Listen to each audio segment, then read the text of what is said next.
Fun fact time. Did you know that you are more likely to die from a vending machine falling on top of you than you are from a shark attack? So don't be afraid of sharks.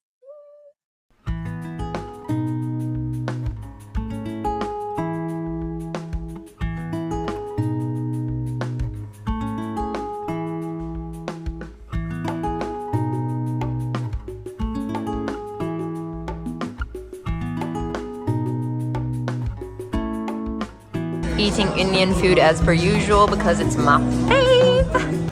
I'm waiting for my taxi to go to the airport because she's leaving Sydney again. This is by far my favorite city on the East Coast so far, or like my favorite spot on the East Coast so far. Sydney is so versatile. It's so nice. It was a bit rainy, not gonna lie, but it was fine. We had an umbrella and there's just lots of beautiful places to go visit. Bondi Beach was really nice. It was nice to see that in real life because, well, everyone talks about it. And obviously the Opera House, that was a definite highlight. And I'm on my way to Melbourne right now, so let's go. First impression of Melbourne, cold, very cold. I am staying in this really cute hotel.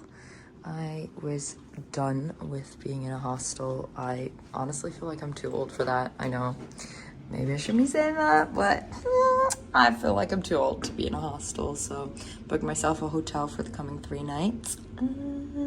And I want it to be on a high floor, so I'd have a cool view, but look what they did.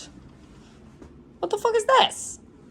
I can not even look out of the window. Like my phone can, but I can't. How's that fun for me? I showered and now I'm ready to get ready. I know it's the afternoon, but it doesn't really matter because I didn't want to shower really early this morning before I got into the plane. I'm gonna talk about 2 things. One is going to be, someone asked me what I do to make money, and I'll explain to you what I do to make money. And second, sorry, just flick you off. And second, I will be talking about solo traveling or traveling by yourself because some people DM me about that as well.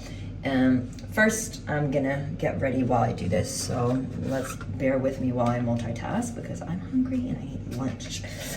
So first I'll start with what I do to make money. So there's different things that I do to make money. Not a lot at the moment because she's on vacation.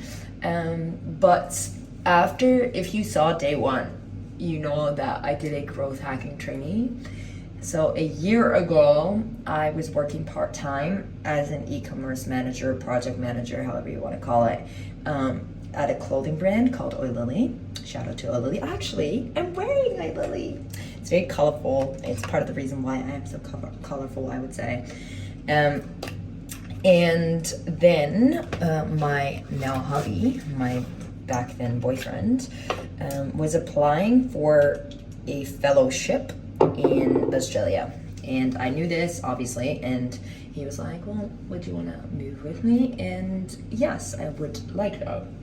Part of my job was online, so 50% of it was online and 50% was at O'Lily. So 50% was well, the e-commerce, and the other 50% was lots of different things. So I have my own business in the Netherlands, which a few different things fell under my income from OnlyFans, because yes, I'm on OnlyFans.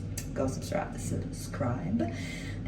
I make non-explicit content. I'm going to say that right now because I know people are going to be asking, and if you were expecting that, you might be disappointed, and obviously we don't want that. I make twerk content, as if you follow me here or on Instagram or wherever, you know I do. Obviously OnlyFans is a little bit more spicy, so go check it out. I actually love making that content. So yeah, if you're there, I love you. And so that's part of it. Then in the Netherlands, I was doing a lot of modeling jobs, which I loved. I love being on set. I love the whole thing around it. Like, I love being on set. I do this through a few modeling agencies or casting agencies, however you want to call them. And I loved doing that. So that was part of my income. Then I also had or have online courses, which is for twerk mainly. And I now also have a online membership. So there's lots of different income streams. And obviously I have my YouTube channel, so you subscribing and liking and interacting, that helps me out greatly. So make sure to do all of that. And did I just hit myself in the eye? Ow. So those are the different things I would say. Oh, and then I teach offline as well. Workshops and classes. So there's lots of different things I do. Then when I went to Australia, obviously I had to cancel or give my notice for the part-time job, and I was only left with 50% of my job, or actually even less, because my modeling didn't really transfer over to Perth, because Perth is quite small. It doesn't have a lot of modeling opportunities there, which was okay. I started teaching more in real life, which was really nice. And but to be honest, this is like something for all the girlies out there, especially for all the girlies who pride themselves on being strong and independent women. Because we were moving for my hubby's job, I was a little bit more dependent on him than I would have liked. Especially in the beginning, I was like, oh my God, I have to return my feminism card. I am no longer strong and independent, which luckily in the course of the year I learned how to also depend on or allow myself to depend on other people a little bit more, and that's absolutely fine. Like mainly being dependent on my hobby a little bit more, and yeah, that was just I felt very achy about that in the beginning. I was just like, oh my gosh, I do not like this position at all. So I'm very much planning on doubling my income as soon as I get back to the Netherlands again, because, well, she wants to be a rich bitch on her own. But luckily, obviously, I still had an income, which was online, and that was really nice to have that, because that didn't make me fully dependent on someone else, which I do not like. Girlies, it doesn't matter how much you love them. I do not think that I will ever get a divorce, but you never know. You never know what might happen. Your spouse might die, you might things might happen, so be prepared. And you don't have to think about it every single day. You don't have to actively prepare for the worst and have a full-blown, well, actually, yes, you do have to have money set aside for when shit hits the fan. So just make sure that you're smart with your money. That's all I wanted to say. So yeah, that's what I do for money. And if you are hiring in Amsterdam and are looking for a producer, project manager, ideally for a sportswear brand, because she loves sportswear brands, then let me know. Slide into my DM, send me an email. You know where to find it, and hope to talk to you soon. And so yeah, that's what I do for money. Then the second thing I wanted to talk about, this is my very short makeup routine, by the way, and after that I need to do my hair as well. Then my second thing I wanted to talk about, because I had some people, well, not really ask questions about it, but compliment me about the fact that I travel by myself. And also oh, but your husband went home already. Why did you stay behind? I'm like, because, well, before I met him, I traveled by myself all the freaking time. It's fun. Traveling by yourself is a absolute luxury. I'm not gonna say that I do not enjoy traveling together, because I do. But I do definitely recommend every single person out there to travel by themselves. All through my 20s, I went on solo trips all the freaking time.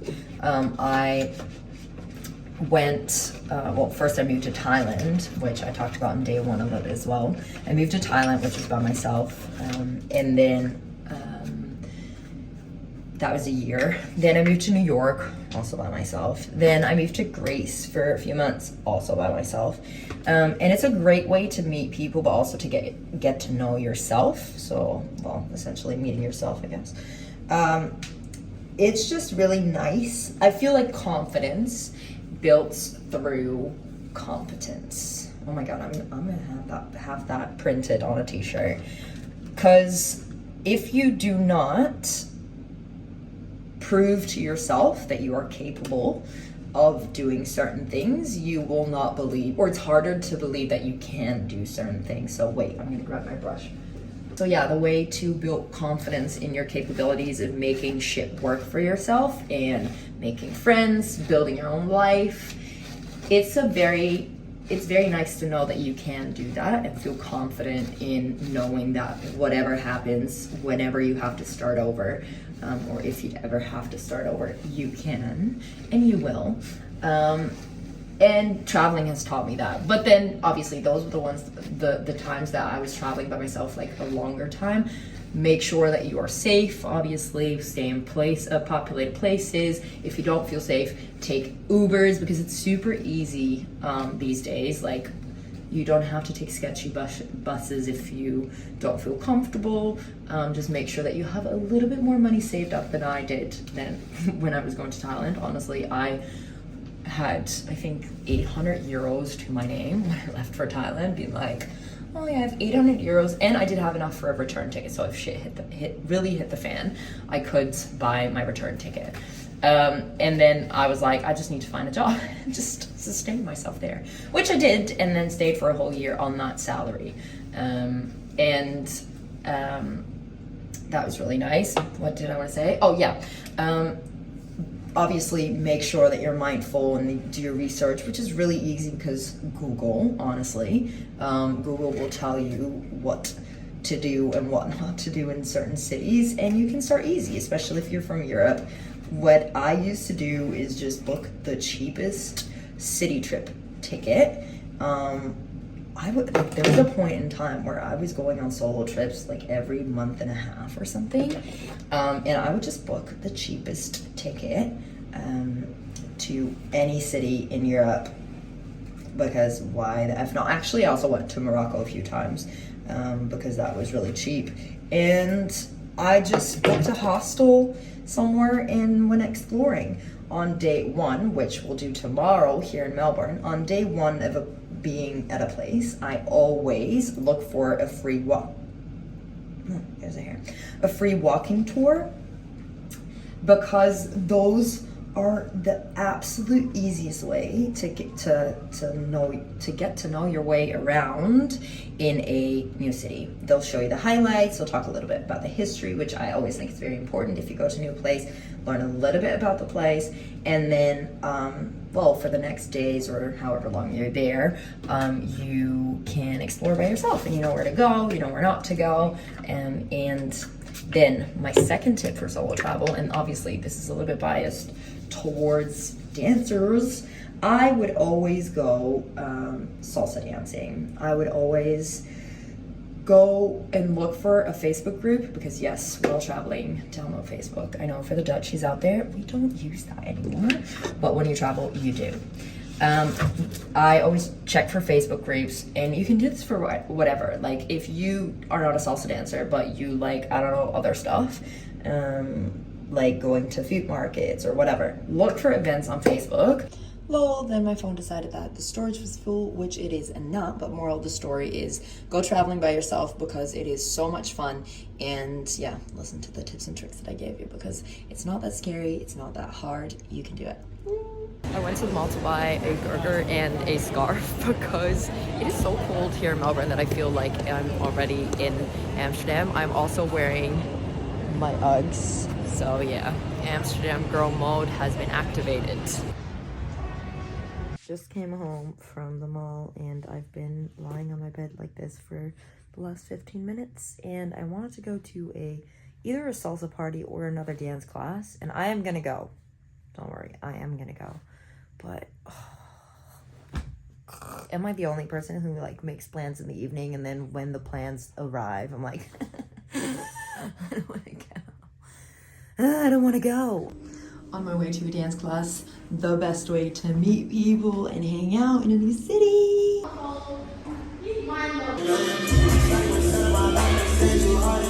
Ah!